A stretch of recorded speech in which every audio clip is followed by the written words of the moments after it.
کسی که به هزارها تن وزن بما در یک قریه و شهر مندازه او دهشت است، یا یک نفر قطع کلاشینکوف یک نفر میکشد. بگوی شما قضاوت قطع شما باشد. ای افسوس که مسلمان کدام طرف رفتی، درک نکردی، دشمن خدا نشناختی.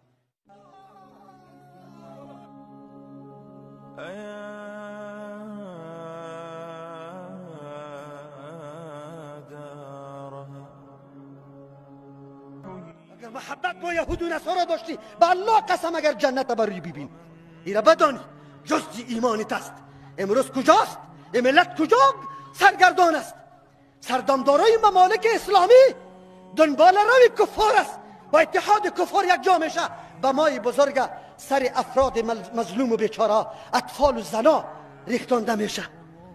ببینی شما به چشم سر نمیبینی، خب مشاهده نمیکنه. بازم خود حق میده که انتقاد سری مسلمان بکنه، بازم خود حق بری خود میده که از واب بدگویی بکنه. بازورم به تقلید رسانه های دشمن، رسانه هایی که به جز از اخباری واژگون و غلط و معرفی کردن چهره اسلام به مردم به غلطی او را معرفی میکنه. تو دنبال از او روان هستی، قضا و فیصله را اینجا کرده رایستی.